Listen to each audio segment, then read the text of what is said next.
Hello again guys. Light in here is not all that good, so it's a bit of a yellow tinge to the video, but it is what it is. It's winter time and it's dark outside. Thought I'd give you a quick update on my mash tun build. It's been a couple of weeks now since I last published the video on how to cut holes and how to get it all lined up. And I just thought I'd give you a quick update on the updates I've done so far. So you may be able to see a few bits of pipe hanging out the side of this mash tun, but I'll show you. Let's get them out and I'll explain what they all are to begin with.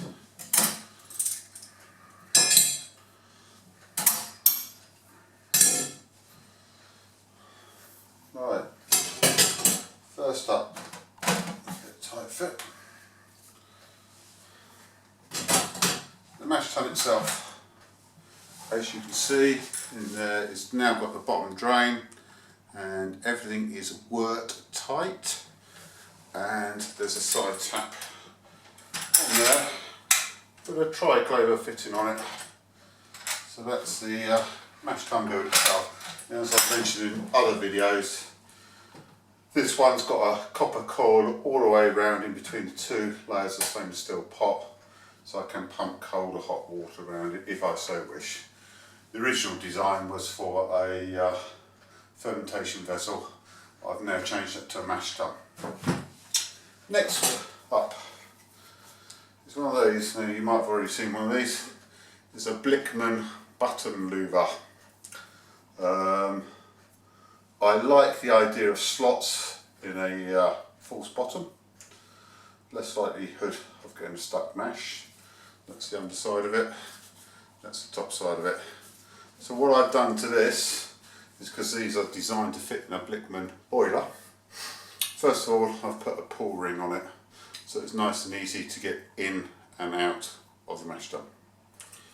Second of all, the Blickman design on the boiler pot or the mash tun pot is they've got a lip around the inside of the actual pot itself, which this then sits on. With this, there isn't a lip in the inside, so I've just had to drill a few holes and put some spacer bolts in there so that sits off, so it provides a void area for the work to go when you drain it off. Second one is, I had a rubber seal, silicone seal, which I've cut and I've joined, which I've posted in another video. Now this one's slightly split there because I was trying to test it to destruction, but I've just got silicone that back up here. So then, the last thing I was mentioned is, I don't know if you can see this here, there's a hole. And that's because Blickmans normally have a side entry or exit point tap. And then they have, tap goes in and there's a little elbow that it goes down and sucks the wort out underneath. Now, as I've got a bottom drainage in my pot, I don't really want a damn great big hole there. So all I've done is to get a stainless steel disc and drill a couple of bolts through there, drilled a couple of holes, put a couple of bolts and nuts and washers on there, and as you can see, that does the same as the button louver, and that goes directly over the hole in the pot. So the procedure is to, it's a bit of a tight fit, is to shove it down into there. That sits down quite nicely, and as you can see, there is the false bottom in place. That's that nice and easy to get in and out with the big ring that I've put on there. Right, next one is sparge. Now, sparging should be done slow and steady. It's not one of these rush jobs that you should do. Nice, steady, slow sparge. Rinse all the sugars you can out of your grain and get your efficiency up. A couple of ways I've done it before in the past. You've got your normal rotating sparge arm. This one sounds a bit squeaky, but a bit of water and stuff on it will be fine. Connect that up to a silicone hose and pump the wort or pump the sparge water through, and the thing spins. And what that does is spin away, fills your mash tun up, well, sparges your mash tun, and obviously you've got the tap open underneath, so if you get it all set up correctly, you should have just enough floating grain in there and you'll never get a stuck sparge, or stuck mash I should say. This relies on a pump normally to work, to spin it. If you just try it under gravity, not so good, it won't spin. It'll just sit there and just go leak, leak, leak. Not a problem. So I thought I'd try this again. I forget who made this. Again, as you can see, small holes to larger holes and outlets. This I'm hoping to use with just gravity. So then this just sits on top of the grain bed, or I can put a clamp or something there just to hold it, just above the grain bed. And this I will feed with my sparge water via gravity, and it will just slowly trickle through, I hope, and get everywhere around the grain. I've still got to test that idea. Now, to go with that, because I want to keep things extra simple, and I don't know if you can see it, so I might just have to move the camera. There we go. Yeah, you should be able to see this in a minute. It's falling off. Okay. And this has got a triclover bottom to it. So I'm just going to get something just to stand this on.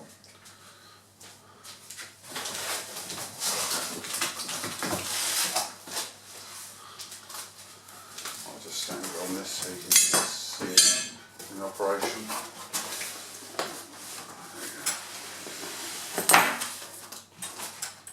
So you can see it better with here.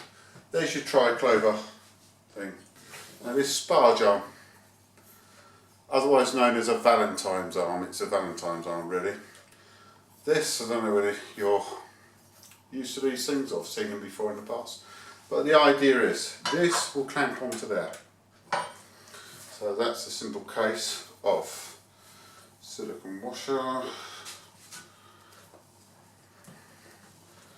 Put it on there, triclover clamp. Shove it on there, and then in the upright position, even if I've got the tap wide open, no work will come out through this. The reason being is that this is a self-leveling device, so at the moment this is near enough to the top of the mash tun. So if I filled this mash tun all the way up to the top of the rim, it might overflow and trickle slightly. So the procedure is, when you want a sparge, is to put this on top of the grain bed and connect it up to your sparge water. The next procedure is then to determine where you want your floating mash bed to be. So just say if it's about there on the inside, you then obviously just put the tap back on, and then all this does is tilt. So I'll just turn that one like that to get a better idea. So then this then equals whatever liquid height you want in the mash tun. Nice and easy. Then when you've got it to the set distance, you just tighten up the triclover. Again, now this is set so it won't move. You just open up the tap and the wort will flow out down the bottom here. So that will flow out, you can put another tube or something in there, and that will then just flow out into the boiler. So the advantage of having this, especially if I can fit this with a HLT and sparge water under gravity, is that I just switch the tap on the HLT and it trickles water down onto the top of the grain bed itself. This is a set and forget system, so then this would automatically just drain off the work you want. So once it's set up, you can go and do something else for the rest of your brew day. No pumps to worry about, nothing like that. Nothing else to worry about, so it's nice, keep it simple, stupid approach. And it does work. I've used them before in the past, and Valentine's arms, you don't see many home brewers use them. I don't know why, but they are a set and forget system, nice and easy.